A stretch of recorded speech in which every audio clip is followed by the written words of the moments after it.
You all, what's the deal with not hitting that subscribe and like button? Do it!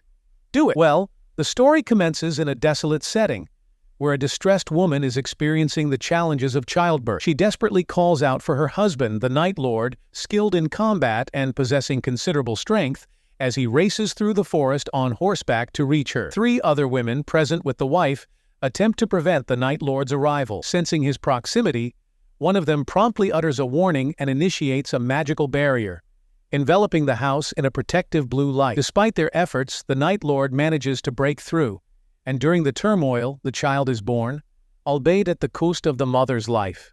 The woman, undeterred, protect themselves with another magical cover. Expressing his anger, the Night Lord demands his baby, but the woman assert their intention to keep and raise the child until he reaches an age of decision-making. The child, being the Night Lord's son, inherits damper traits and potentially possesses magical abilities, making him a formidable force. The storyline then shifts to a group of soldiers investigating a city in a dire state, resembling a graveyard. Corpses are scattered everywhere, bearing signs of brutal violence. As the soldiers proceed to a building, they encounter an old man who, though initially frightening them, reveals the horrific onslaught by a vampire. He urgently advises calling the Dhampir to counter these malevolent creatures. One of the soldiers shoots an elderly man, justifying the action by claiming it was necessary to silence him as he spoke too much. Shifting scenes, we observe 2 friends traveling in a car. The driver and the other, self-proclaimed as a Dhampir, form the central characters. The Dhampir, known for excessive drinking, and his companion reach a village where the driver addresses the residents, warning them of a vampire threat. He introduces the supposed Dhampir, who, instead of fulfilling heroic duties, stands on the sidelines consuming liquor. In reality, they deceive the villagers, falsely presenting the intoxicated young man as a Dhampir to extract money from them. The imposter Dhampir performs peculiar actions at a door, later asserting with unwarranted confidence that the vampire threat is vanquished, reassuring the villagers. Meanwhile, a soldier in the city faces a dire situation. Half the soldiers are inside a building, and 2 are on guard outside. They hear a girl's cries for help and rush towards her. However, the girl turns out to be a vampire, attacking one of the soldiers with her sharp nails. More soldiers join the encounter, but the 2 vampires prove formidable, overcoming the resistance, killing several soldiers, and drinking their blood. Upon surviving the encounter, the soldier reports the incident to his commander, emphasizing the need to summon a Dhampir to eliminate the vampires. Skeptical, the commander dismisses the idea, questioning the existence of Dhampirs. Undeterred, the soldier argues that the bullets fired at the vampires had no effect, reinforcing the belief in the existence of Dhampirs. Convinced, the commander sends soldiers to apprehend the fake Dhampir and his friend, who are found burying a girl's corpse. Facing the commander's interrogation, the fake Dhampir denies the existence of vampires, claiming his actions are a ruse to deceive people and extort money. The soldier who encountered the vampires insists that the fake Dhampir is, indeed, a Dhampir, citing the unchanging youthful appearance as evidence. To verify this claim, the commander decides to test the fake Dhampir's abilities that night, placing him on guard duty. The fake Dhampir, seemingly unfazed, enjoys his evening with alcohol. However, the night takes a chilling turn when the vampire girl from the earlier incident appears inside the building. The fake Dhampir, caught off guard, falls victim to her as she embraces him, revealing large teeth and proceeding to drain his blood.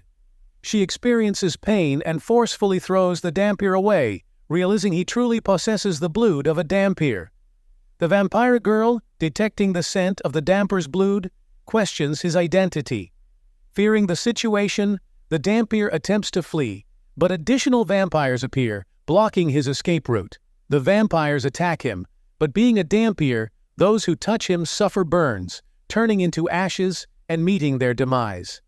The narrative shifts to Gorka, the vampire king, endowed with mind control powers over other vampires. Gorka, witnessing the events through the controlled vampires, instructs them to retreat, leaving the vampire girl behind to monitor the Dhampir. The following morning, the commander investigates the burnt vampire corpses and confronts the Dhampir, inquiring about the method used to defeat them. The Dhampir claims alliance with a vampire companion among them who befriended him. Against the apprehensions of his fearful team, the commander ventures inside the building, only to be betrayed by his companions, locking him with the vampire girl. The Dhampir persuades his driver to leave with the soldiers, emphasizing the imminent danger. The driver initially refuses, but eventually departs with the soldiers, leaving the Dhampir and the vampire girl alone. Engaging in conversation, the vampire girl, Anexa, reveals her dissatisfaction working for Gorka, expressing a desire to end him. The Dhampir learns about his lineage, identified as the son of the Lord of the Night. Anexa warns that Dhampirs are formidable like the Lord of the Night, hunted by vampires, including Gorka, who is determined to kill him. Meanwhile, the commander's team advances through the forest road, and suddenly, Gorka ambushes them. He burns some soldiers and abducts others, including the Dhampir's friends. Sensing Gorka's presence, the Dhampir feels unwell and discovers the kidnapping. Determined to rescue his friends, he, the commander, and Anexa, who shields herself from sunlight due to her vampire nature, embark on a journey. During their journey, the group takes a rest, and in a private conversation, the commander expresses distrust towards Anexa. Unbeknownst to them, Anexa, with her extraordinary hearing abilities, overhears the conversation and reassures the commander of her intentions. The Dhampir, observing his wounds healing, gains a deeper understanding of his unique abilities. Observing the scene, Anexa approaches the Dhampir, explaining a newfound ability: automatic healing of wounds. Meanwhile, Gorka takes control, chaining the commander's soldiers. Gorka, with his companion, transforms some soldiers into vampires by having them drink his blood, making them his servants. Planning their strategy, the commander expresses concern about facing Gorka and his companions in the city, as conventional bullets won't affect them. The Dhampir presents a solution, coating bullets with his blood to ensure the vampire's demise upon impact. Anexa requests a gun, but the commander's mistreatment prompts her to reveal her power, displaying her strength and asserting her capability to end him if she desired. The Dhampir intervenes, urging them to focus on the mission. As they approach the city, Anexa suggests moving discreetly through buildings to avoid direct confrontation. Sensing pursuit, Anexa detects Gorka's companions trailing them. Transformed soldiers now under Gorka's control, utilizing blood-coated bullets, they successfully fend off the vampire attackers, proving the efficacy of the Dhampir's strategy. Anexa, seemingly in control, surprises them by shooting a bullet into the Dhampir's leg. Amidst the confusion, Anexa reveals her altered state, expressing sadness over her lack of autonomy. The Dhampir reassures her that she can break free from Gorka's control, eventually restoring her to normalcy. Anexa's strength resurfaces as she intervenes in a vampire attack on a helpless girl, eliminating the threats with her sharp nails. Gorka confronts Anexa, angered by her defiance, and violently beats her before taking her away. The Dhampir and the commander continue their journey, witnessing the Dhampir's leg injury fully healing. Upon reaching Gorka's location, they unknowingly fall into his trap. Gorka manipulates the commander's mind, leading to his capture and Anexa's hanging. The commander's vampire companion inflicts harm on Anexa, prompting the enraged commander to challenge him, vowing to avenge her suffering. In a moment of opportunity, Anexa seizes a chance during their conversation. While they talk, she begins to pull at her chain, aiming to break free. However, the vampire intervenes, stabbing the commander with his nails.